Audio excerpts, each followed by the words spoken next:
She was not supposed to matter. That was the thing nobody would say out loud later.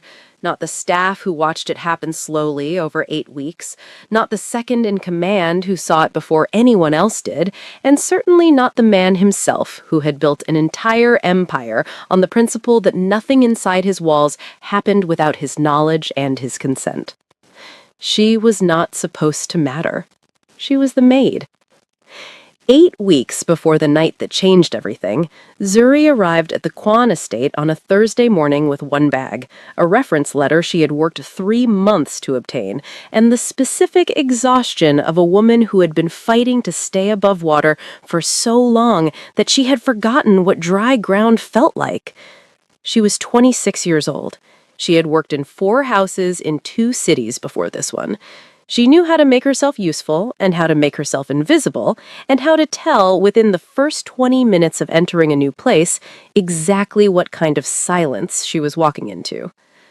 The Kwan estate had a particular silence. Not the silence of emptiness, not the silence of a place with nothing to say. It was the silence of a place with everything carefully controlled, every sound managed, every movement purposeful, every person inside its walls existing at exactly the volume their employer required, and not a breath above it. The housekeeper, a small, efficient woman named Mrs. O, who had the eyes of someone who had seen everything and chosen to be surprised by none of it, showed Zuri to the staff quarters without unnecessary conversation. Third door on the left, meals at 6 and 12. The estate's private wing was off limits without direct instruction. The owner's study was never to be entered. Noise was to be kept to a minimum in all corridors after 9 in the evening. "Any questions?" Mrs. O asked. "No," Zuri said. Mrs. O looked at her for a moment, the specific assessment of a woman deciding how much trouble a new arrival was likely to be, and then nodded once and left. Zuri set her bag on the narrow bed and sat beside it and looked at the small window above the desk that showed a rectangle of gray Seoul sky. She needed this job. That was the whole of it. Not the estate, not the city skyline, not whatever power lived in the upper floors of this building. She needed the salary and the roof and the specific relief of knowing where she would sleep next month. Everything else was secondary. She unpacked her bag slowly, folded everything with the careful precision of someone who had learned early that taking care of small things was the only reliable way to feel like you had any control at all. Then she went to find the cleaning supplies and started work. The first 2 weeks passed the way first weeks in new places always passed for her, in the careful accumulation of the estate's rhythms. Which corridors were used most, which rooms held the most dust because nobody went in them, which staff members were worth a quiet word in the kitchen, and which ones were better left to their own silences. She learned the estate the way she learned everything, by paying attention to what people stopped noticing. She also learned, within the first week, that Kwok Junho was different from the rest of the staff. He was not staff exactly. He moved through the estate with the particular ease of someone whose authority was real, but quietly held. Second in command, the other maids told her, in the hushed tone people use for things they consider important to know. 4 years with the Kwan family, the kind of loyal that does not need to announce itself. He learned her name on her 3rd day, not because he asked Mrs. O or checked a staff list. He asked her directly, in the kitchen while she was eating lunch alone. "Zuri," he said, after she told him, like he was placing it carefully somewhere he would not lose it. "I'm Junho. If you need anything while you're settling in, find me." She looked at him across the table.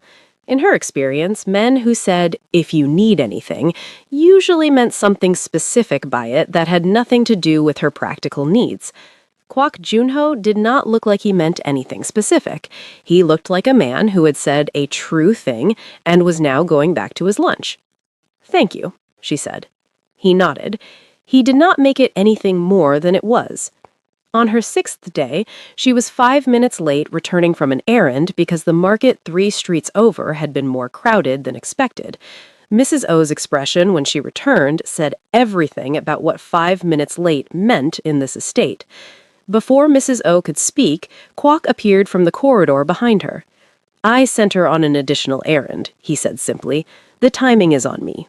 Mrs. O looked at him, looked at Zuri, said nothing, moved on. Kwok did not explain himself to Zuri afterward. He did not look for gratitude. He passed her in the corridor 20 minutes later with a brief nod and kept walking. She thought about that for the rest of the day. The specific rarity of someone using their position to protect rather than to take. She filed it under things worth remembering and kept her head down and did her work. She did not see Kwon Se-jun directly for the first 3 weeks. She saw evidence of him everywhere, the way the estate stiffened slightly when his car came through the gate, the way conversations in the kitchen shortened themselves when his footsteps were heard above, the way Mrs. O's already efficient movements became something even more precise on the mornings he was in residence and working rather than out. She heard his voice once in the second week, through the wall of the corridor she was cleaning. Low, measured, unhurried, with the specific quality of a voice that never needed to raise itself because rooms made space for it naturally. She could not make out the words. She did not try to. She had worked for powerful men before. She knew the shape of them. She kept her head down and her work clean, and she was careful to be invisible in exactly the way the estate required. She did not need to know him. She did not need him to know her. That was what she thought in the third week. The fourth week changed the architecture of that thinking without announcing it.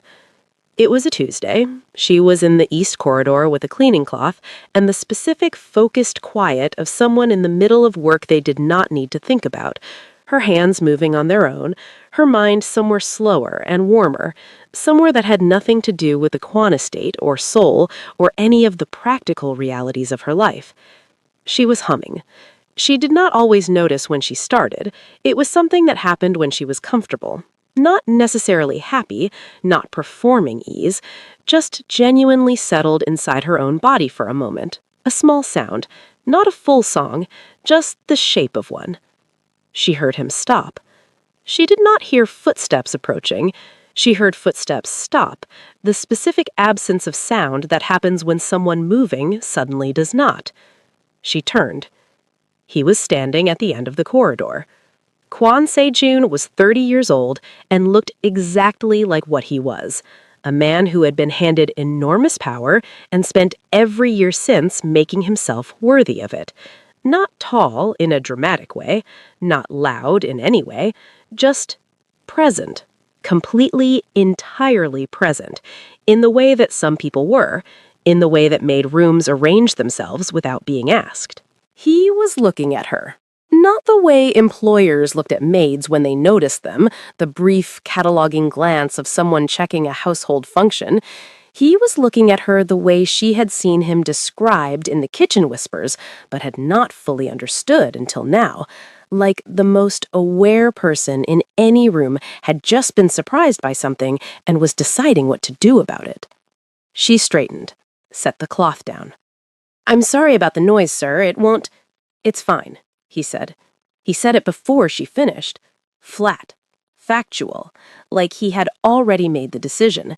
He kept looking at her for one more second, then he continued walking past her down the corridor and was gone. She stood where she was for a moment. Then she picked up her cloth and went back to work. She told herself it meant nothing. She told herself she had been working in other people's houses long enough to know that the moments that felt significant almost never were. She almost believed it. That evening, Kwok brought tea to the staff kitchen where Zuri was eating dinner alone after the rest of the staff had cleared out. He set it beside your plate without asking, sat across from her. They had developed this, not a friendship exactly, something quieter than that, a comfortable silence between two people who were both, in their own ways, careful about how much space they took up. "How are you settling?" he asked. "Fine," she said. "It's a good position." He looked at her with the eyes of someone who heard what was underneath fine and chose not to press it. "You hum when you work," he said. She looked up. "I've heard it a few times," he said. "Not critically, just noting it. It's not a problem, I just thought you should know in case you didn't realize." She thought about the corridor, about the footsteps that stopped. "I'll be more careful," she said. "I didn't say that," Kwok said. He picked up his own tea. "I said I'd heard it. I didn't say it was a problem." He said it simply, like a man returning something to its correct position. She looked at him across the kitchen table and felt, briefly, quietly, the specific ache of being treated with uncomplicated decency by someone who wanted nothing for it. "Thank you," she said, "for the tea, for the errand cover, for the name he had learned on day 3 and placed somewhere he would not lose it, for all of it, without saying all of it." He nodded once. They sat in the kitchen and drank their tea, and the estate settled into its nighttime silence around them.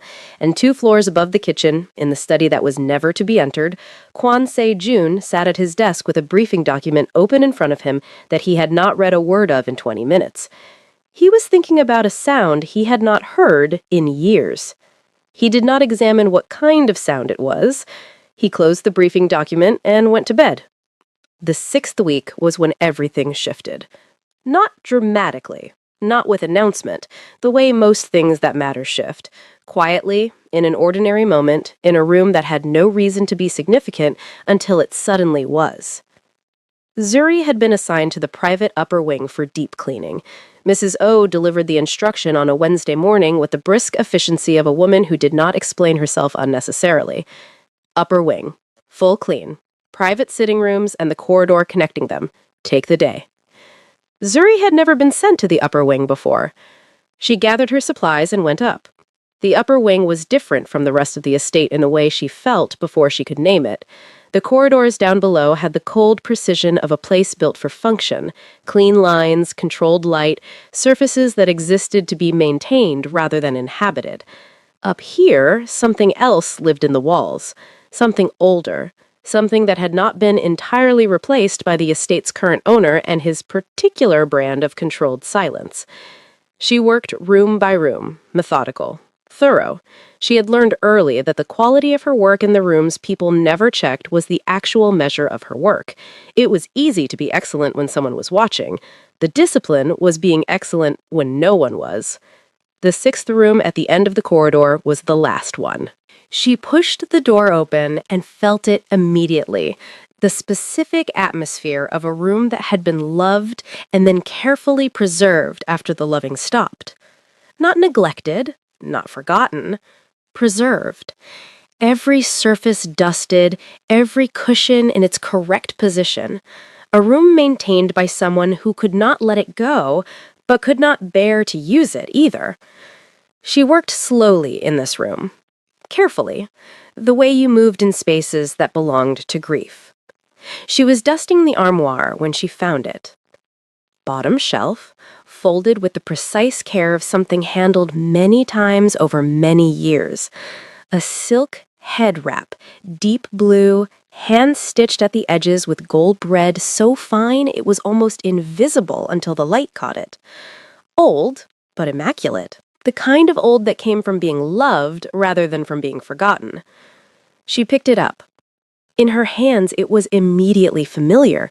The weight, the particular drape of silk that had been washed and dried and folded so many times it had learned the shape of being cared for. At home, this would not have been a remarkable thing. At home, cloth like this lived in every woman's drawer, was tied and retied every morning, was as ordinary and as intimate as breathing. She was not at home, but her hands did not remember that. Without deciding, without even noticing the decision, she wrapped it around her head the way her mother had taught her, the way her grandmother had worn hers, the way women from home wore cloth because cloth was not decoration, it was just home, carried on the body. She went back to dusting. She was humming. The afternoon light from the sitting room's single window came in at the low angle of late hours and caught the gold stitching at the edges of the wrap, and she was reaching up to dust the top of the armoire, arms raised, completely settled, completely herself in a way she almost never allowed herself to be inside this estate. The door opened.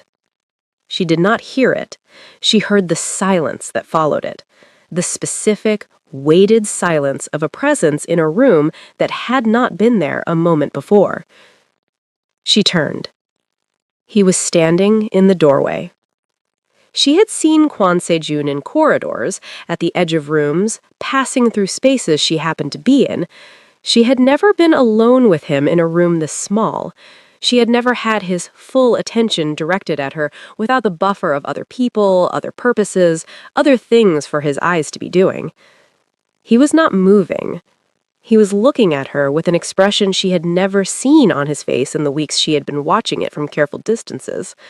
Not the controlled neutrality he wore in corridors, not the specific authority he carried into rooms full of people who were afraid of him. Something else. Something that had no armor over it. Something that had been reached by whatever he was seeing and had not yet recovered. She understood in the instant before the panic arrived that she was wearing something she should not be wearing. Her hands flew to the wrap. "I'm sorry, I found it while I was cleaning. I wasn't thinking. I'll put it back right now." Don't. One word. Quiet. From a man whose voice she had only heard at the volume of corridors and authority, this was a different register entirely. Low, almost careful, like a word he had not planned and could not take back, and was not sure he wanted to. She froze. He was still looking at her. The afternoon light was between them, that low, gold, unreasonable light that had no business being as present as it was. She could see the exact moment he registered what he had said. She could see the shutters come up, fast, practiced, the locked room expression she had learned to read from a distance, assembling itself over whatever had been there before it. But it was too slow this time. She had seen what was underneath. He crossed the room, not toward her, to the desk in the corner where a file sat that she now understood he had come back for. He picked it up without looking at it, without looking at anything except the middle distance of a man performing composure at significant cost. He walked to the door. He did not look at her again. The door closed.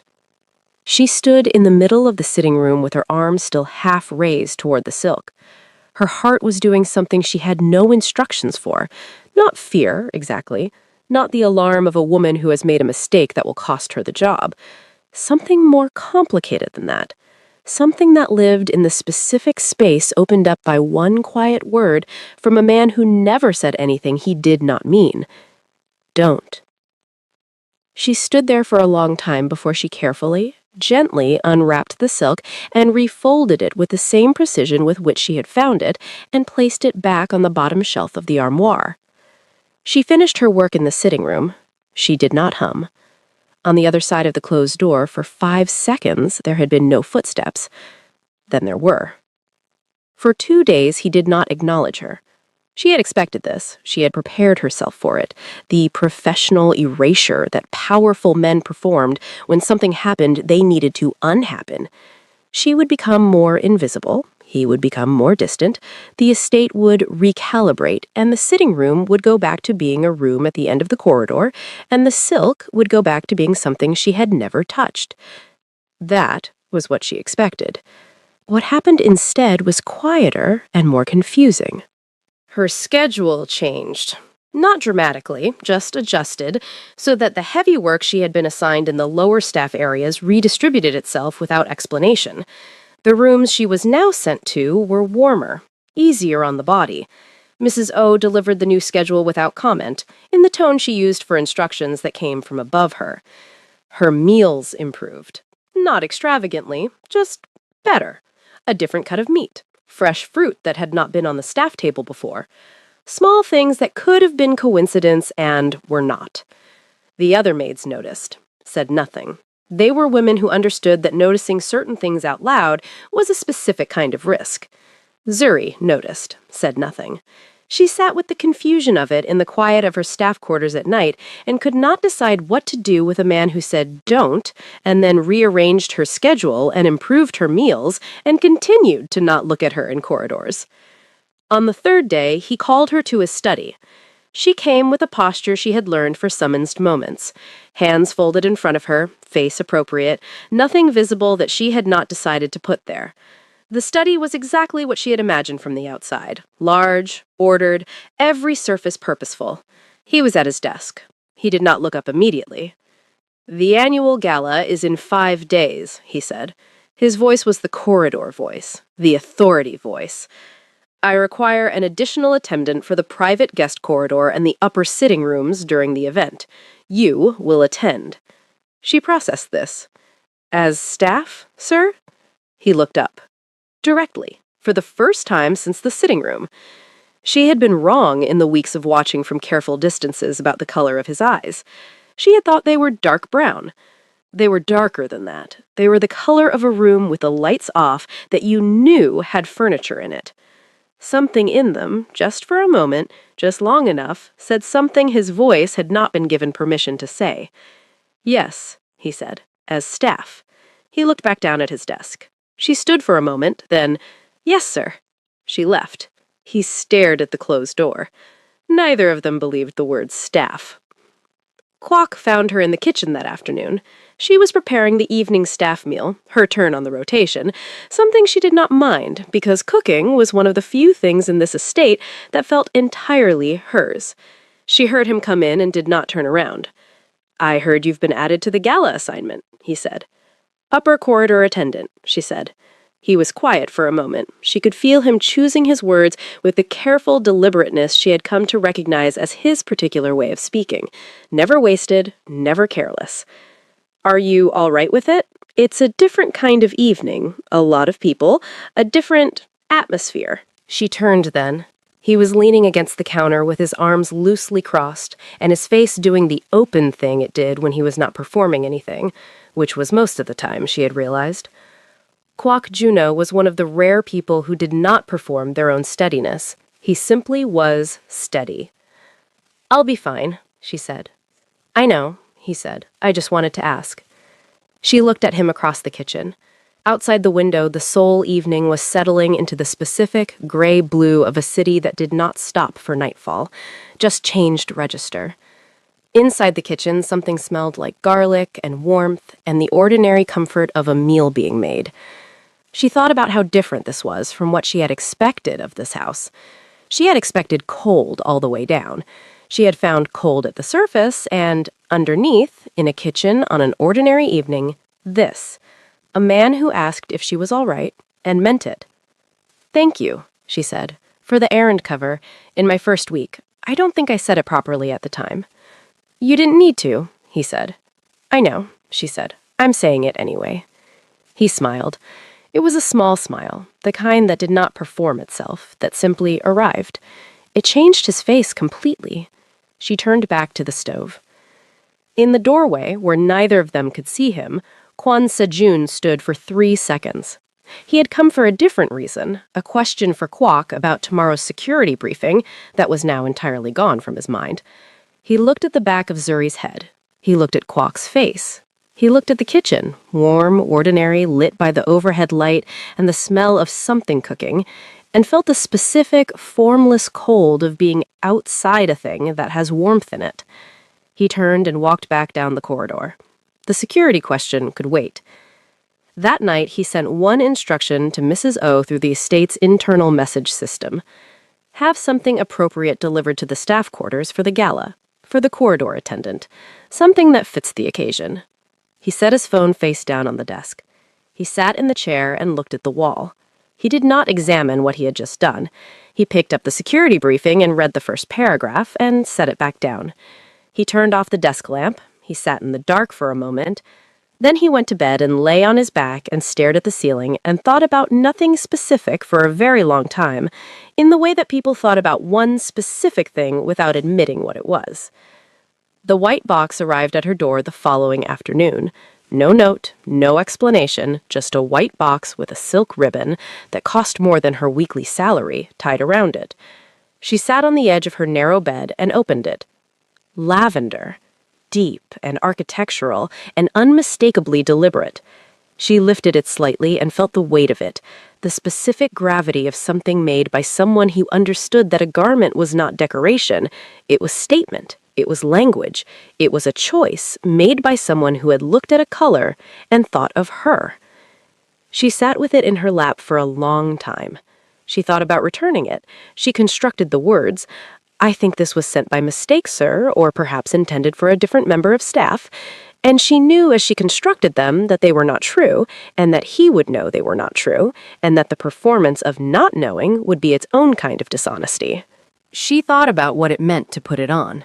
She thought about don't in a quiet room, about footsteps that paused on the other side of a closed door, about a man who rearranged her schedule and improved her meals and stared at his security briefing without reading it, and sent a dress with no note, because a note would have required him to name what he was doing.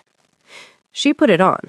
She stood in front of the small mirror above the staff quarters desk and looked at herself in lavender and felt, quietly, dangerously, with no defense prepared, something she had not budgeted for when she arrived at this estate 8 weeks ago with one bag and the specific exhaustion of a woman who had stopped expecting good things.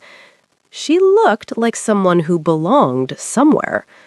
She was not sure that was safe. The gala began at 8. By 8:15, the Kwan estate had become something it only became once a year. A place where the city's most dangerous people stood in expensive clothes and performed the specific theater of people who trusted each other. They did not trust each other. That was understood. The performance was the point. You came, you smiled, you said the right things to the right people, and you left knowing exactly as much as you had decided to let be known, and nothing more. Sejun moved through it the way he moved through everything, without hurry, without performance, in complete command of every surface he presented to the room. He said the right things. He held the right silences. He was exactly who this room needed him to be. He was also watching the East Corridor entrance with the specific, disciplined attention of a man pretending he was not watching anything. He had changed her assignment the previous evening. He had told himself it was a logistical decision. The upper corridor attendant role was unnecessary given the revised guest list, and her presence in the main event would be more functionally useful, and this was a reasonable operational adjustment with no other dimension to it whatsoever. He had made this argument to himself with the thoroughness of a man who knew it was not going to hold. At 8:32, Kwok Jun-ho appeared at the East Corridor entrance. So-jun watched him without appearing to watch him, across the room, through the gaps between guests and conversation and the movement of staff with trays. Kwok was scanning the room with the efficient attention of his role, checking sight lines, noting positions. Standard. Normal. The thing he did at every event. Then Kwok went still. Not the stillness of professional assessment. A different stillness, the specific, involuntary stillness of a man whose attention has been caught by something it was not prepared for. So-jun followed the direction of his gaze. She was standing at the entrance of the East Corridor. In lavender. He had chosen the color without examining why he chose it. He had sent the instruction to Mrs. O without letting himself think past the instruction. He had not allowed himself to imagine what it would look like, the dress, the color, her, because imagining it would have required him to admit something about the choosing. He had not imagined this. The gown was exactly what he had requested, deep lavender, architectural, made for a woman who deserved to be dressed like a statement. On her, it was not a statement. It was a revelation. The color did something to the light around her, or she did something to the color, and she was standing in the entrance of his ballroom looking like a woman who had always belonged in rooms like this and had simply been kept out of them by other people's failures of imagination. She looked uncertain, just slightly, just at the edges. The careful posture of a woman who was aware that she was somewhere new, wearing something that changed what she was in this space, not entirely sure of the rules. That uncertainty was the most beautiful thing he had seen in years. He lost the thread of his conversation. 2 seconds. The man in front of him, a faction representative whose name So-jun knew and whose purpose tonight he had already mapped, noticed. So-jun recovered. returned, finished the sentence he had started. Those 2 seconds existed and could not be taken back. Across the room, Kwok had moved. He crossed to her with the quiet directness that characterized everything he did. No performance, no announcement, just a man moving towards someone he was glad to see.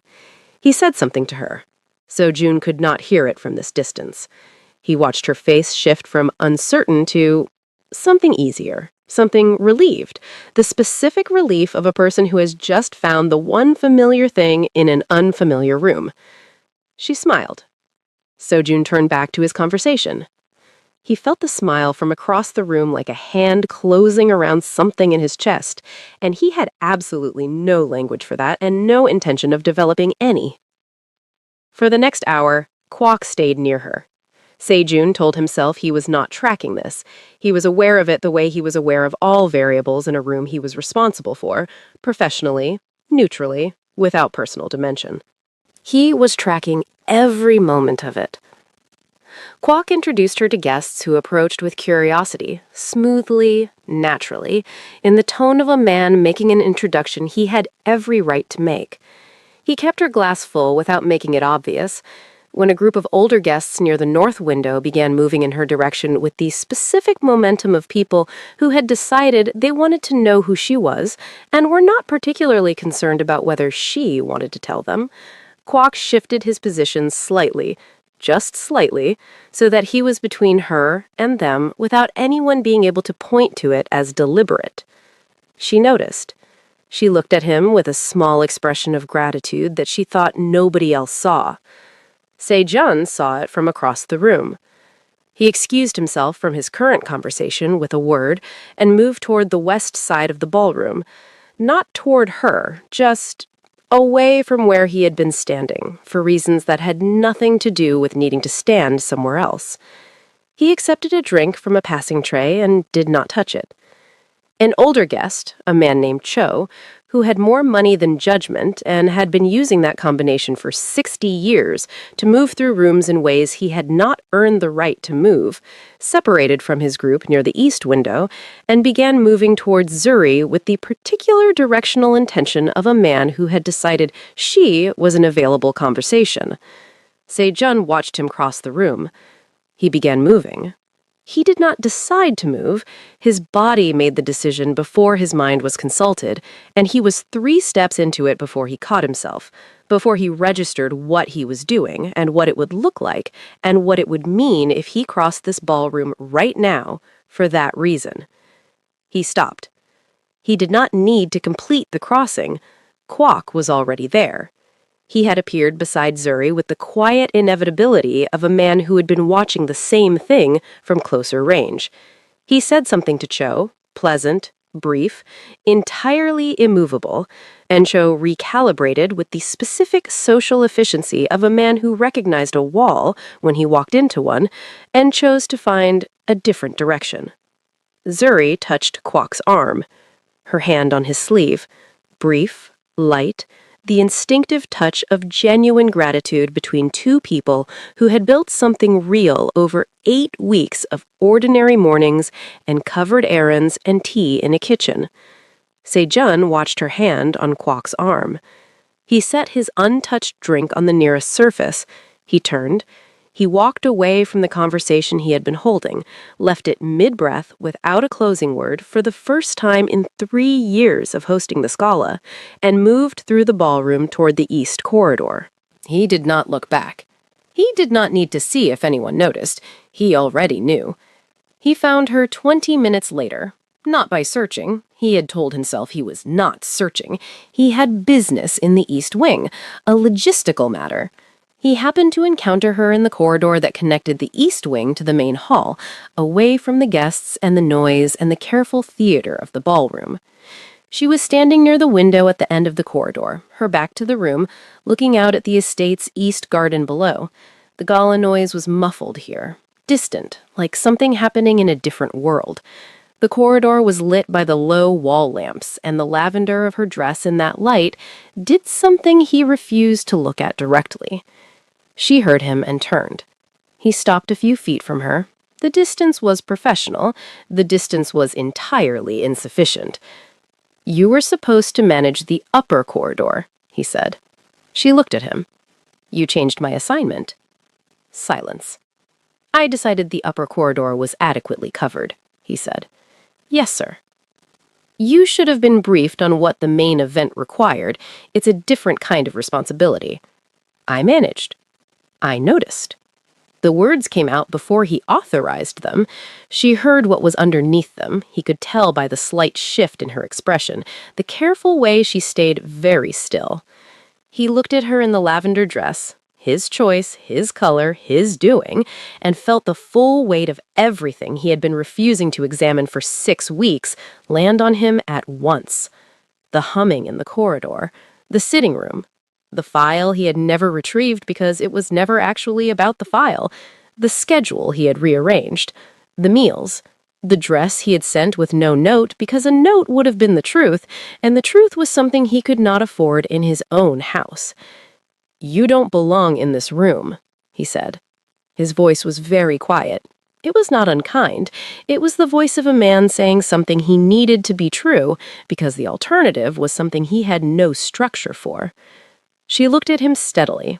In all the weeks he had been watching her, she had never flinched.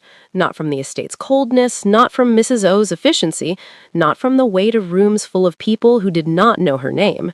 She did not flinch now. "I know," she said, quietly, without argument, without performance. "You understand what I mean," he said. "I understand exactly what you mean," she said. He held her gaze. She held his. The corridor was very quiet around them, and the low lamplight was doing the unreasonable thing it had been doing all evening, and the lavender dress was a choice he had made with his hands before his mind could stop him, and she was looking at him the way she always looked at him, directly, steadily, giving him nothing and somehow making him feel completely seen. Something moved through his expression. He felt it move and could not stop it. The specific, involuntary fracture of a man whose composure has been under sustained pressure for 6 weeks and has just reached the thing it was protecting. He stepped back. "Enjoy the rest of the evening," he said. Professional. Clipped. He turned and walked away, and he did not allow himself to hear whether she said anything after him, because hearing it would have made him stop, and stopping was not something he could afford right now. She stood in the corridor and watched him walk away and breathed. She had heard what he did not say. She was standing in his corridor, in his dress, with his color on her body, and she had heard every word underneath the words he had said, and she did not know what to do with any of it. 8 weeks ago, she had arrived at this estate needing a salary and a safe place to sleep. She had not arrived looking for this. She had not built any part of herself to handle this. She turned back to the window. Below, the east garden was dark and quiet. She could see the path she walked every day on her breaks, familiar ground, something that was hers in a house that belonged to someone else. She looked at it and breathed and told herself she was fine. She was not fine. She was something significantly more complicated than fine, and she did not have the luxury of that right now. She went back to the gala. At 11, the guests began to leave. Seijun stood at the top of the main staircase and watched the last cars pull out through the estate gate with the specific relief of a man who had been performing for 3 hours and was almost at the end of it. Kwok stood beside him in the comfortable silence of 4 years of working together. "She handled herself well tonight," Kwok said. He said it carefully, not quite casually, in the tone of a man who had decided to say a true thing and was prepared for whatever came back. Seijun looked at him. Kwok met the look, steady, open, with the specific quality of a loyal man who was also an honest one, and understood that these two things sometimes required different things from him. Seijun said nothing. He turned and walked toward his study. Kwok watched him go. He stood at the top of the staircase, alone for a moment. Then he went to find Zuri to make sure she had gotten through the evening all right. That was the kind of man he was. Seijun did not look out the window when he reached his study. He sat at his desk. He looked at the surface of it. He thought about a corridor and a woman in lavender and 3 words he had said that were not the words he had meant and all the words he had meant that he had not said. Then he got up and went to the window. She had needed the garden. She always needed it after difficult things. The specific comfort of a path that went nowhere important, that asked nothing of her, that was hers in the way that only spaces nobody else wanted could be yours. She walked the familiar circuit slowly. The lavender dress moved around her feet in the dark. The gala noise was gone now. The estate was exhaling around her, settling back into its nighttime silence, and she was almost calm. Almost. She stopped. A figure was standing where the garden wall met the outer perimeter. A woman. Korean. 50s. Dressed with the kind of quiet elegance that did not need to announce itself. Standing in the shadow with the stillness of someone who had been waiting for a specific amount of time and had not minded the waiting. She looked at Zuring without surprise. "You look well in that dress," the woman said. Her voice was even, almost warm. "It suits you better than it suited the woman it was made for." Zuri did not move. "Who are you?" The woman tilted her head slightly, like the question was expected and the answer was already prepared. "I am the person who placed your name on the Quan Estate's hiring list 8 weeks ago," she said. "I needed someone inside these walls, someone he would not look at twice, someone who could move through this house without being seen." A pause. "I did not anticipate that he would look at you considerably more than twice. That was an unexpected variable." The garden was very quiet. "You used me," Zuri said. "I positioned you," the woman said. "There is a difference." "There is no difference." The woman looked at her for a moment. Something in her expression acknowledged this without conceding it. She reached into her coat and produced a small envelope. Ivory. Sealed. "There is a document inside the estate's vault," she said. "It belongs to my family. It has been inside those walls for 22 years, and I need it recovered before the people who are currently looking for it find it first." She held out the envelope. "Inside this are the vault's access details and everything you need. You have access to this estate that no one else has right now. You have 3 days." Zuri looked at the envelope. She did not take it. "And if I refuse?" The woman lowered the envelope slowly. Her expression did not change. It was the expression of someone who had already thought through every version of this conversation and had an answer prepared for each one. "Then the Quan Syndicate receives information," she said quietly, "that the maid who attended their private gala, the woman their employer dressed and reassigned and has been watching for 6 weeks, was placed inside their estate by an outside party with an interest in what lives inside that vault." A pause. The specific pause of someone letting the weight of something settle. Quan Se-jun has survived many things. He survived his father's secrets. He survived the Daejeon faction's attempt to take what he built. But he has never had a reason to doubt what happened inside his own walls.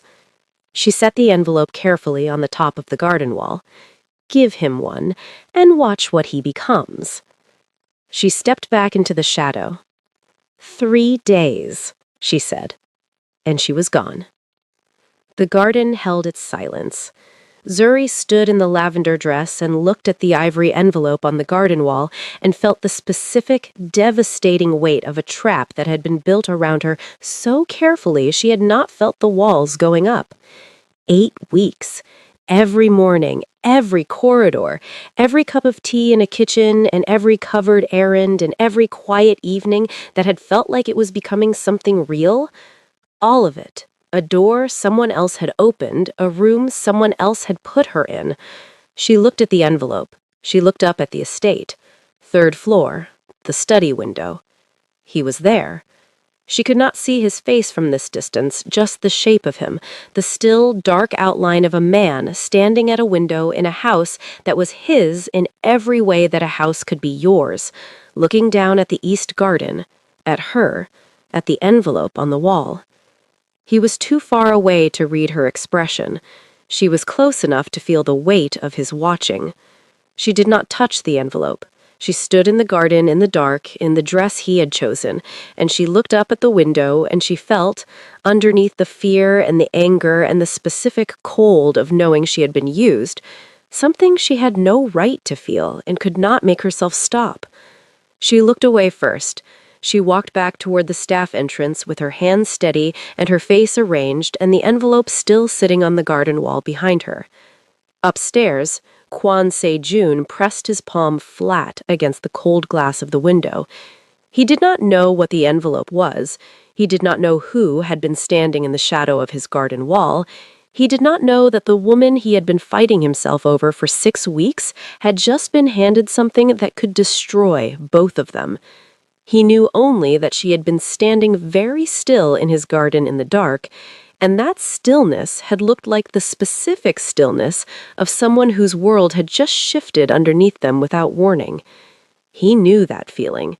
He had felt it once in a sitting room on a Tuesday afternoon when he walked through a door and found warmth in a house that had been cold for years. His palm stayed flat against the glass.